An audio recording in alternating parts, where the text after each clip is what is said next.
استغفار جو ہے نا صحیح بہت بڑی چیز ہے. استغفار کے بہت سارے کلمات حدیث کے اندر آئے. ایک ہے استغفار رب اغفر لی وتب علی انک انت التواب الغفور. بہت شاندار استغفار ہے. قرآن مجید میں نہیں یہ حدیث میں حدیث رب اغفر لی وتب علی انک انت التواب الغفور. ٹھیک ٹھیک ایک استغفر اللہ الذی لا الہ الا هو الحی القیوم واتوب الیہ. بالکل صحیح. یہ والا جو ہے نا استغفر اللہ الذی لا الہ الا هو الحی القیوم واتوب الیہ. اندازہ کیجئے کہ حدیث میں قرآن میں آتا ہے کہ جو شخص میدان جنگ سے فرار ہو نا اس پر اللہ کا غضب نازل ہوتا ہے. صحیح. یعنی میدان جنگ سے میدان جہاد سے جو شخص فرار ہو صحیح. اس پر اللہ کا غضب نازل. صحیح. اس قدر اس نے بڑا جرم کیا. نبی کریم صلی اللہ علیہ وسلم فرماتے ہیں کہ جو شخص سوچ سمجھ کر 3 دفعہ یہ پڑھ لے استغفر اللہ الذی لا الہ الا هو الحی القیوم واتوب 3 دفعہ سوچ سمجھ کے پڑھ. نبی پاک صلی اللہ علیہ وسلم فرمایا اللہ تعالیٰ اس کے سارے گناہ معاف کر دیتا ہے چاہے وہ میدان جہاد سے فرار ہوا ہو. اللہ. اب اندازہ کریں پیچھے بات کیا رہے گی. یعنی اتنا بڑا اگر گناہ اس سے سرزد ہوا ہے اور وہ اللہ سے معافی مانگتا ہے استغفر اللہ الذی لا الہ الا هو الحی القیوم 3 دفعہ یہ کہتا ہے تو اللہ تعالیٰ اس کے سارے گناہ معاف کر دیتا ہے. پھر حدیث میں آتا ہے کہ سبحان اللہ و بحمدہ. صحیح. جو شخص یہ 100 دفعہ پڑھتا ہے صحیح. سبحان اللہ و بحمدہ بس اتنا صحیح. اور اللہ تعالیٰ اس کے گناہ معاف کر دیتا ہے چاہے سمندر کی جھاگ کے برابر ہو. کیا یعنی جتنے بھی گناہ ہیں اللہ تعالیٰ معاف کر دیتا ہے. بالکل ٹھیک. تو یہ اسی طرح جو اللہم اجرنی من النار ہے جی ہاں جی ہاں یہ 7 دفعہ اگر کوئی شخص صبح کے وقت پڑھ لے 7 دفعہ شام کے وقت پڑھ لے اگر اس دن میں اور اس رات میں اس کی موت آ جائے اللہ تعالیٰ جنت عطا فرما دے گا. پھر سید الاستغفار ہے. جی یہ تو میں سمجھتا ہوں شارٹ کٹس ہے. ہاں. تو سید الاستغفار 1 دفعہ پڑھ لے اللہم انت ربی لا الہ الا انت خلقتنی. تو یہ 7 دفعہ یہ 1 دفعہ پڑھ لے. صحیح. دن کے کسی ایک حصے میں پڑھ لے اس دن فوت ہو گیا تو انشاءاللہ جنت میں چلا جائے گا. سبحان. رات کے کسی ایک حصے میں 1 دفعہ پڑھ لے سبحان. تو اس رات فوت ہو گیا تو جنت میں چلا جائے گا. تو گویا صبح شام کے یہ اذکار میں یہ تو شارٹ کٹس ہیں صحیح. کہ اگر انسان یہ پڑھ لے صحیح. تو انشاءاللہ وہ جنت میں جائے گا. باقی جو انسان کو یہ خیالات آتے ہیں نا سائیکولوجیکلی انسان کو ریگریٹ ختم نہیں ہوتا جی. یا گلٹ ختم نہیں ہوتا جی. یا آپ کہہ لیجئے کہ اس کے وسوسے ختم نہیں ہوتے ایسے تو اس کے لیے ایک علاج نبی کریم صلی اللہ علیہ وسلم نے بتایا وہ ہے لا حول ولا قوت الا باللہ. واہ. بس اتنا. صحیح. اور اس کو اگر 100 دفعہ کوئی شخص پڑھ لے اچھا. لا حول ولا قوت الا باللہ. صحیح صحیح. لیکن پڑھنا کیسے ہے؟ پڑھنا اس طرح نہیں ہے کہ آپ بس پڑھتے جائیں. یہ ہے کیا لا حول ولا قوت الا باللہ اصل میں کیا ہے؟ صحیح. حول کا معنی بھی قوت ہے اور قوت کا معنی بھی قوت ہے. لا حول ولا قوت یوں کہہ لیجئے نہ کوئی اجتماعی طاقت نہ کوئی انفرادی طاقت الا باللہ سوائے اللہ کے. اللہ.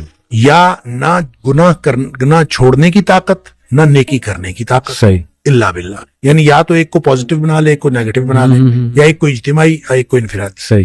اب اللہ کے سامنے اس کو اپنا مسئلہ سمجھ کے نا اپنا جو بھی مسئلہ ہے وہ سوچے صحیح. اور سوچ کے اپنے اللہ کے سپرد کر دے. یا اللہ میری تو کوئی طاقت نہیں نہ انفرادی نہ اجتماعی الا باللہ. ہاں تو عطا فرمائے طاقت تو ہو سکتی ہے. یوں میں اس کو کہتا ہوں یہ بے بسی کا کلمہ ہے. بے بس آدمی اپنے اللہ کے سامنے بے بسی کا اظہار کرے اس کلمے کے ذریعے. صحیح صحیح. تو پھر یہ نبی پاک صلی اللہ علیہ وسلم نے فرمایا جس شخص نے کہا تھا نا مجھے وسوسے آتے ہیں جی آپ نے فرمایا لا حول ولا قوت الا باللہ پڑھا کر تیرے وسوسے بھی ختم ہو جائیں گے اور اس کے علاوہ اللہ تعالیٰ تیرے 100 مسئلے حل کر دے گا. واہ واہ. آپ اندازہ کریں آپ اندازہ کریں ایک شخص کے 100 مسئلے ہوتے نہیں ہیں. صحیح صحیح. 2 نہیں تو 4 4 نہیں تو 6 6 نہیں تو 8 کیا بات. اس سے زیادہ مسئلے تو کسی کے ہوتے نہیں. ایسے ہی. تو لا حول ولا قوت الا باللہ پڑھنے سے وسوسے بھی دور ہو جاتے ہیں اور اس کے علاوہ اور وسوسے جب حدیث میں اس کا لفظ وسوسے آتا ہے تو میں اس کا سمجھتا ہوں کہ اس سے مراد سائیکولوجیکل پرابلمز ہیں. تو جتنے سائیکولوجیکل پرابلمز ہیں وہ اس سے حل ہو جاتے ہیں. اللہ کا ذکر ہر اعتبار سے بہترین ہے لیکن بعض تو بالکل ایسے ہیں جیسے وہ تیر بہدف ہے. کیا بات. تو یہ شیخ اس کو جنت کے خزانوں میں سے بھی بالکل اس کو لا حول ولا قوت الا باللہ اس کو نبی اکرم صلی اللہ علیہ وسلم نے جنت کے خزانوں میں سے خزانہ بھی قرار دیا ہے. اور جس کو جنت کا خزانہ مل جائے اس کو اور کیا چاہیے. آپ کو شاید میں نے یہ واقعہ پہلے سنایا ہو. میرے والد صاحب رحمۃ اللہ علیہ بہت زیادہ ذکر کیا کرتے تھے جوانی میں. صحیح. اور ہماری دادی بھی بتایا کرتی تھی کہ یہ محی الدین بڑا ذکر کیا کرتا تھا. تو اس کے مختلف وہ جنگل میں چلے جاتے تھے بعض اوقات اپنا ان کا تو طریقہ کار تھا. والد صاحب نے خود مجھے یہ واقعہ بتایا. وہ کہتے ہیں کہ مجھے ایک دفعہ یہ حدیث نظر سے گزری کہ جنت کے خزانوں میں سے خزانہ ہے لا حول ولا قوت الا باللہ. تو کہتے ہیں میں نے اس کے بعد باقی سارا ذکر جو ہے کم کر دیا. اچھا. تو سب سے زیادہ اسی کو پڑھا لا حول ولا قوت. کیا کہتے ہیں میں نے یہ سوچا کہ جس کو جنت کا خزانہ مل جائے اس کو اور کیا چاہیے. تو کہتے ہیں میں نے صبح و شام کثرت کے ساتھ لا حول ولا قوت الا باللہ لا حول. بس یہی. اصل میں یہ بات والد صاحب نے مجھے اس سوال کے جواب میں بتائی تھی کہ والد صاحب نے کبھی بھی دنیاوی طور پر کوئی کاروبار کوئی جاب نہیں کی. اچھا. نہ کوئی کاروبار کیا صحیح نہ کوئی جاب کی. صحیح صحیح. 16 بہن بھائی ہم تھے جن کو پالا ہے انہوں نے. تو میں نے ایک دفعہ ان سے پوچھا تھا کہ ابا جی آپ کو کبھی زندگی میں کاروبار کرنے کا خیال نہیں آیا. ان کا آیا تھا. ان کا کاروبار کا خیال آیا تھا جوانی میں. پھر انہوں نے یہ واقعہ بتایا. ان کا جب یہ میں لا حول ولا قوت الا باللہ بہت زیادہ پڑھتا ہوں اس سے پہلے کہتے ہیں میں سوچا کرتا تھا کہ میں کوئی کاروبار کر لوں. تجارت کہتے ہیں مجھے بہت پسند تھی. اس لیے بھی پسند تھی کہ نبی پاک صلی اللہ علیہ وسلم کو تجارت پسند تھی اور اس لیے بھی کہ نبی پاک صلی اللہ علیہ وسلم فرمایا اس میں بہت زیادہ برکت ہے. صحیح. کہتے میں سوچا کرتا تھا کیا نہیں کبھی. تو جب لا حول ولا قوت الا باللہ میں نے بہت زیادہ پڑھا.